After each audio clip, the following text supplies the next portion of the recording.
Airport ನಲ್ಲೇ ಹಾಗಿದ್ರೆ Prajwal lock ಆಗ್ತಾರಾ? ಏರ್ಪೋರ್ಟ್ ನಲ್ಲೇ ಪ್ರಜ್ವಲ್ ರೇವಣ್ಣ ಅವರನ್ನ ಬಂಧಿಸುವಂತಹ ಸಾಧ್ಯತೆ ಇದೆ. ಈಗಾಗಲೇ ಪ್ರಜ್ವಲ್ ವಿರುದ್ಧ ಲುಕ್ಔಟ್ ನೋಟಿಸ್ ಜಾರಿಯಲ್ಲಿದೆ.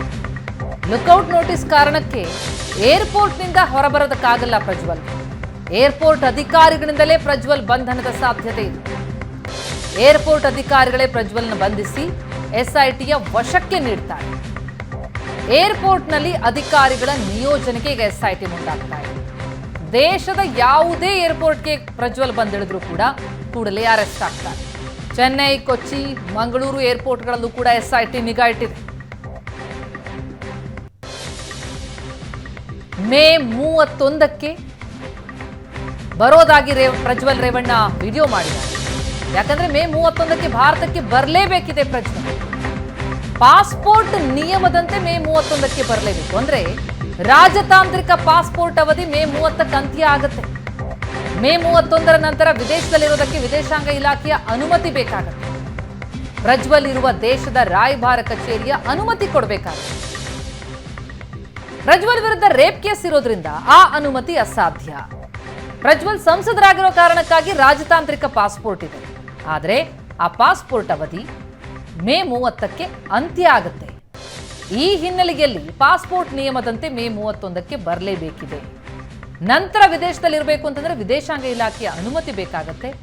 ಇಲಾಖೆ ಖಂಡಿತ ಅನುಮತಿ ಕೊಡೋದಿಲ್ಲ, ಯಾಕಂದ್ರೆ ಪ್ರಜ್ವಲ್ ವಿರುದ್ಧ ರೇಪ್ ಕೇಸ್ ಇರೋದ್ರಿಂದಾಗಿ. ಹೀಗಾಗಿ ಮೇ 31ಕ್ಕೆ ಭಾರತಕ್ಕೆ ಬರಲೇಬೇಕಾಗಿದೆ ಪ್ರಜ್ವಲ್. ಈ ಮಧ್ಯೆ ಕೆಆರ್ ನಗರ ಕಿಡ್ನಾಪ್ ಪ್ರಕರಣದಲ್ಲಿ ಪ್ರಜ್ವಲ್ ತಾಯಿ ಭವಾನಿ ರೇವಣ್ಣ ಅವರಿಗೂ ಕೂಡ ಬಂಧನದ ಭೀತಿ. ನಿರೀಕ್ಷಣಾ ಜಾಮೀನಿಗಾಗಿ ಅರ್ಜಿ ಸಲ್ಲಿಸಿದ್ದಾರೆ ಭವಾನಿ ರೇವಣ್ಣ. ಇವತ್ತು ಭವಾನಿ ರೇವಣ್ಣ ನಿರೀಕ್ಷಣಾ ಜಾಮೀನು ಅರ್ಜಿಯ ವಿಚಾರಣೆ ಇದೆ. ಯಾವ ಕೇಸ್ನಲ್ಲಿ ಎಚ್.ಡಿ. ರೇವಣ್ಣ ಜೈಲು ಪಾಲಾಗಿ ಜಾಮೀನಿನ ಮೇಲೆ ಹೊರಬಂದರು, ಅದೇ ಕೇಸ್ನಲ್ಲಿ ಕಿಡ್ನಾಪ್ ಪ್ರಕರಣದಲ್ಲಿ ಭವಾನಿಯವರಿಗೂ ಕೂಡ ಬಂಧನದ ಭೀತಿ ಕಾಡ್ತಾ ಇದೆ. ಬೆಂಗಳೂರಿನ ಸೆಷನ್ಸ್ ಕೋರ್ಟ್ಸ್ನಲ್ಲಿ ಜಾಮೀನು ಅರ್ಜಿ ವಿಚಾರಣೆ ಇದೆ. ಆಕ್ಷೇಪಣೆ ಸಲ್ಲಿಕೆಗೆ ಎಸ್ಪಿಪಿಗೆ ನೋಟಿಸ್ ಜಾರಿ ಮಾಡಿದ್ದಾರೆ ಜಡ್ಜ್. ನಿನ್ನೆ ನೋಟಿಸ್ ಜಾರಿ ಮಾಡಿ ಇವತ್ತಿಗೆ ವಿಚಾರಣೆಯನ್ನು ಮುಂದೂಡಿದ್ದಾರೆ.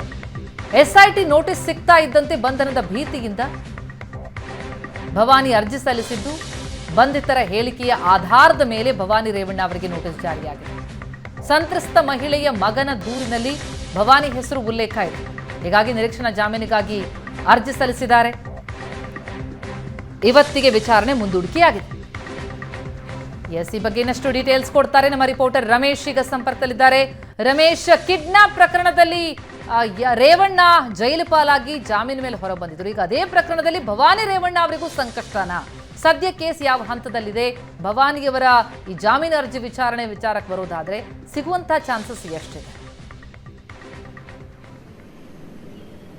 ಪ್ರತಿಮಾ, ಏನು ಭವಾನಿ ರೇವಣ್ಣ ಕೂಡ ಬಂಧನದ ಭೀತಿಗೆ ಒಳಗಾಗಿ ಬೆಂಗಳೂರಿನ ಸೆಷನ್ ಕೋರ್ಟ್ಗೆ ಒಂದು ಅರ್ಜಿಯನ್ನ ಸಲ್ಲಿಕೆ ಮಾಡಿರುವಂತದ್ದು. ಯಾವ ಕೇಸಲ್ಲಿ ರೇವಣ್ಣ ಅವರು ಜೈಲಿಗೆ ಹೋಗಿ ಬಂದರು, ಕೆಆರ್ ನಗರ ಪೊಲೀಸ್ ಠಾಣೆಯಲ್ಲಿ ದಾಖಲಾದಂತಹ ಕಿಡ್ನಾಪ್ ಕೇಸಲ್ಲಿ. ಅಂದ್ರೆ ಈ ಒಂದು ಕಿಡ್ನಾಪ್ ಕೇಸಲ್ಲಿ ಭವಾನಿ ರೇವಣ್ಣ ಹೆಸರು ಕೂಡ ಕೇಳಿ ಬಂದಿತ್ತು. ಯಾಕೆಂದ್ರೆ ಸಂತ್ರಸ್ತ ಮಹಿಳೆಯನ್ನ 2 ಬಾರಿ ಕರ್ಕೊಂಡು ಹೋಗ್ತಾರೆ. ಅಂದ್ರೆ ಚುನಾವಣೆಗೂ 3-4 ದಿನಗಳ ಮುಂಚೆ ಒಮ್ಮೆ ಕರ್ಕೊಂಡು ಹೋಗಿ 4-5 ದಿನಗಳ ಕಾಲ ತಮ್ಮ ಬಳಿ ಇಟ್ಕೊಂಡು ಚುನಾವಣೆ ಅಂದ್ರೆ ವೋಟಿಂಗ್ ದಿನ ವಾಪಸ್ ಕಳಿಸ್ತಾರೆ. ಮತ್ತೆ ಏಪ್ರಿಲ್ 29ಕ್ಕೆ ಮತ್ತೆ ಮಹಿಳೆಯನ್ನ ಕರ್ಕೊಂಡು ಹೋಗುವಂಥದ್ದು. ಕರ್ಕೊಂಡು ಹೋದ ನಂತರ ಕಿಡ್ನಾಪ್ ಮಾಡಲಾಗಿತ್ತು. ಅಂದ್ರೆ ಇದಕ್ಕೆ ಸಂಬಂಧಪಟ್ಟಂತೆ ಏನು ಭವಾನಿ ರೇವಣ್ಣ ಅವರು ಹೇಳಿ ಕಳಿಸಿದ್ರು ಅಂತೇಳಿ ಆ ಮಹಿಳೆಯನ್ನ ಕರ್ಕೊಂಡು ಹೋಗ್ಲಾಗಿತ್ತು. ಆವಾಗ 3-4 ದಿನಗಳ ಕಾಲ ಮಹಿಳೆಯನ್ನ ಎಲ್ಲಿ ಇಡಲಾಗಿತ್ತು, ಮತ್ತೆ ಆಕೆಗೆ ಏನಾದ್ರು ಒತ್ತಡಗಳನ್ನ ಹಾಕಲಾಗಿತ್ತ, ಮತ್ತೆ ತನ್ನ ಮಗನ ವಿರುದ್ಧ ಯಾವ್ದು ದೂರನ್ನ ಕೊಡಬಾರ್ದು ನಿಟ್ಟಿನಲ್ಲಿ ಆಕೆಗೆ ಏನಾದ್ರು ಕಿರುಕುಳ ಕೊಡಲಾಗಿತ್ತ, ಈ ರೀತಿಯಾದಂತಹ ಒಂದಷ್ಟು ಸಂಶಯಗಳು ಎಸ್ಐಟಿ ಅಧಿಕಾರಿಗಳು ಇರುವಂತದ್ದು. ಮತ್ತೆ ಈ ಪ್ರಕರಣದಲ್ಲಿ ರೇವಣ್ಣ ಸೇರಿದಂತೆ ಒಟ್ಟು 6 ಜನರನ್ನ ಅರೆಸ್ಟ್ ಮಾಡಲಾಗಿದೆ. ಮತ್ತೆ ಅದರಲ್ಲಿ ಕೂಡ A2 ಆರೋಪಿ ಸತೀಶ್ ಬಾಬಣ್ಣ ಇದ್ದಾರೆ. ಆತ ಒಮ್ಮೆ ಭವಾನಿ ಅವರು ಹೇಳಿದ್ರು ಅಂತೇಳಿ ಆ ಮಹಿಳೆಯನ್ನ ಕರ್ಕೊಂಡು ಹೋಗಿದ್ರು, ಮತ್ತೊಂದು ಕಡೆ ರೇವಣ್ಣ ಅವರು ಹೇಳಿದ್ರು ಅಂತೇಳಿ ಮಹಿಳೆಯನ್ನ ಕರ್ಕೊಂಡು ಹೋಗಿದ್ರು. ಸೊ ಹಾಗಾಗಿ ಈ ಒಂದು ವಿಚಾರದಲ್ಲಿ ಒಂದಷ್ಟು ತನಿಖೆಯನ್ನು ಮಾಡುವಂತ ಸಂದರ್ಭದಲ್ಲಿ ಭವಾನಿಯ ವಿರುದ್ಧ ಒಂದಷ್ಟು ಸಾಕ್ಷಿಗಳು ಸಿಕ್ಕಿದೆ, ಹೇಳಿಕೆಗಳನ್ನು ಕೊಡಲಾಗಿದೆ ಕೋ ಅಕ್ಯೂಸ್ಡ್. ಸೊ ಹಾಗಾಗಿ ಅವರಿಗೆ ನೋಟಿಸ್ ಅನ್ನ ಯಾವಾಗ ಎಸ್ಐಟಿ ಅಧಿಕಾರಿಗಳು ಜಾರಿ ಮಾಡ್ತಾರೋ ಆ ತಕ್ಷಣ ಭವಾನಿ ರೇವಣ್ಣ ಕೂಡ ಅಂದ್ರೆ ಬಂಧನದ ಭೀತಿ ಎದುರಾಗಿರುವಂತದ್ದು. ನಿನ್ನೆ ಬೆಂಗಳೂರಿನ ಸೆಷನ್ ಕೋರ್ಟ್ ಮುಂದೆ ಒಂದು ಅರ್ಜಿಯನ್ನು ಸಲ್ಲಿಸ್ತಾರೆ. ಆ ಒಂದು ಅರ್ಜಿ ನಿನ್ನೆ ಸಂಜೆ ಹೊತ್ತಿಗೆ 82ನೇ ಸಿಸಿಎಸ್ ಕೋರ್ಟ್ ಆಗಿರುವ ಜನಪ್ರತಿನಿಧಿಗಳ ವಿಶೇಷ ನ್ಯಾಯಾಲಯದ ಮುಂದೆ ಈ ಒಂದು ಪ್ರಕರಣ ವಿಚಾರಣೆಗೆ ಬರುತ್ತೆ. ವಿಚಾರಣೆಗೆ ಬಂದ ಸಂದರ್ಭದಲ್ಲಿ ಅವರ ಭವಾನಿ ಪರ ವಕೀಲರು ಇದೊಂದು ದುರುದ್ದೇಶಪೂರ್ವಕವಾಗಿ ದಾಖಲಾದಂಥ ಪ್ರಕರಣ ಆಗಿರುವಂಥದ್ದು. ಇದರಲ್ಲಿ ಭವಾನಿ ಅವರಿಗೆ ನೋಟಿಸ್ ಕೊಡುವಂಥ ಅಗತ್ಯ ಇಲ್ಲ, ಮತ್ತೆ ಯಾವ ಕಾನೂನಡಿ ನೋಟಿಸನ್ನು ಕೊಟ್ಟಿದ್ದಾರೆ ಅದನ್ನ ನೋಟಿಸಲ್ಲಿ ತಿಳಿಸಿಲ್ಲ. ಹಾಗಾಗಿ ಈ ಒಂದು ಪ್ರಕರಣದಲ್ಲಿ ಮಧ್ಯಂತರ ಜಾಮೀನನ್ನು ಕೊಡಬೇಕು ಅಂತೇಳಿ ನಿನ್ನೆ ವಾದವನ್ನು ಮಂಡಿಸಿದ್ರು. ಆದರೆ ಅದನ್ನ ಪರಿಗಣಿಸದ ನ್ಯಾಯಾಲಯ ಇವತ್ತು ವಿಚಾರಣೆ ಮುಂದೂಡಿರುವಂಥದ್ದು. ಜೊತೆಗೆ SIT ಪರ ವಕೀಲರಿಗೂ ಕೂಡ ಒಂದು ನೋಟಿಸನ್ನು ಜಾರಿ ಮಾಡಲಾಗಿತ್ತು. ಈ ಪ್ರಕರಣದಲ್ಲಿ ತಾವು ಏನು ಈ ಸಂಬಂಧಪಟ್ಟಂತೆ ಆಕ್ಷೇಪಣೆ ಸಲ್ಲಿಸಿ ಅಂದ್ರೆ ನಿಮ್ಮ ವಾದವನ್ನು ಕೂಡ ಮಂಡಿಸಬೇಕು ಅಂತೇಳಿ. ಹಾಗಾಗಿ ಇವತ್ತು ಇನ್ನೇನು ಕೆಲವೇ ಕ್ಷಣಗಳಲ್ಲಿ ಸೆಷನ್ಸ್ ಕೋರ್ಟ್ ಮುಂದೆ ಭವಾನಿ ರೇವಣ್ಣ ಸಲ್ಲಿಸಿದಂತಹ ನಿರೀಕ್ಷಣಾ ಜಾಮೀನು ಅರ್ಜಿಯ ವಿಚಾರಣೆಗೆ ಬರುತ್ತೆ. ವಿಚಾರಣಾ ಸಂದರ್ಭದಲ್ಲಿ ಭವಾನಿ ಅವರ ವಿರುದ್ಧ ಏನೆಲ್ಲ ಸಾಕ್ಷಿಗಳು ಸಿಕ್ಕಿದೆ ಅಂದ್ರೆ ದೂರಿನ ಆಧರಿಸಿ ನೋಟಿಸ್ ಅನ್ನು ಕೊಡಲಾಗಿದೆಯಾ ಅಥವಾ ಬೇರೆ ಆರೋಪಿಗಳು ಏನಾದರೂ ಭವಾನಿ ರೇವಣ್ಣ ಅವರ ವಿರುದ್ಧ ಹೇಳಿಕೆಗಳನ್ನು ಕೊಟ್ಟಿದ್ದಾರೆ ಅಥವಾ ತನಿಖೆ ಮಾಡುವಂತ ಸಂದರ್ಭದಲ್ಲಿ ಏನಾದರೂ ಸಾಕ್ಷಿಗಳು ಸಿಕ್ಕಿದೆಯಾ, ಈ ಎಲ್ಲ ಅಂಶಗಳನ್ನು ಇಟ್ಕೊಂಡು SIT ಪರ ವಕೀಲರು ಕೋರ್ಟ್ ಮುಂದೆ ಅವರಿಗೆ ಜಾಮೀನನ್ನು ಕೊಡಬೇಡಿ ಅಂತೇಳಿ ಒಂದಿಷ್ಟು ಮನವಿಯನ್ನು ಮಾಡುವಂತ ಸಾಧ್ಯತೆ ಇರುವಂತದ್ದು. ಇವತ್ತು ಇನ್ನೇನು ಕೆಲವೇ ಕ್ಷಣಗಳಲ್ಲಿ ಆರಂಭ ಆಗುವಂತಹ ನಿರೀಕ್ಷಣಾ ಜಾಮೀನು ಅರ್ಜಿ ವಿಚಾರಣೆ ಸಂದರ್ಭದಲ್ಲಿ ಈ ಕೇಸ್ನ ಒಂದಷ್ಟು ಮಾಹಿತಿಗಳು ಹೊರಗೆ ಬರುವಂತಹ ಸಾಧ್ಯತೆಗಳಿದೆ.